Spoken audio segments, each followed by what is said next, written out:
gonna tell you something right now that most people are not gonna say, and not because I'm that dude or nothing like that. I just don't think. I think we're so triggered by certain interpersonal things that happen in our closest relationships, right?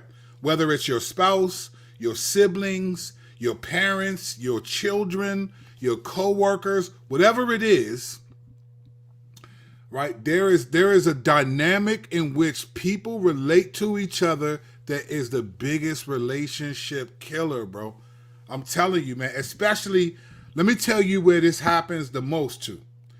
I see this the most in newer couples when they get married, right? The first few years of marriage, from the honeymoon to the first 5-7 years, you lay a foundation down, or new when your parents or your kids get to be toddlers and on up.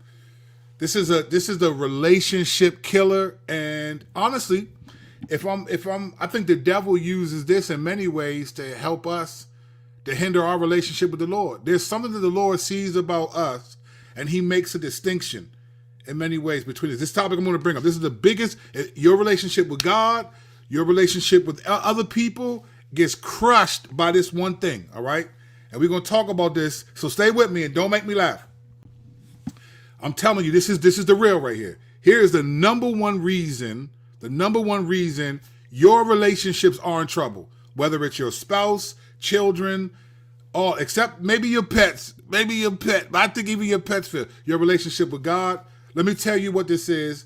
Nobody's talking about this, all right? Nobody's talking about it. Let me tell you why no one's talking about it, why it's the biggest relationship killer, because we don't really think on these terms.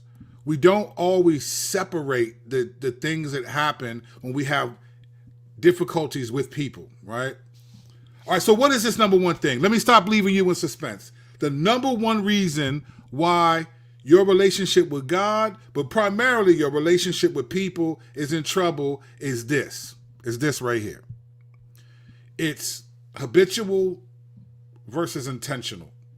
It's not knowing the difference between habitual sins and intentional sins.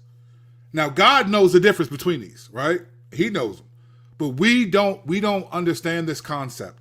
We do not understand this concept. And let me tell you why this joint kills relationships, especially all interpersonal relationships, but marriages get crushed by this joint.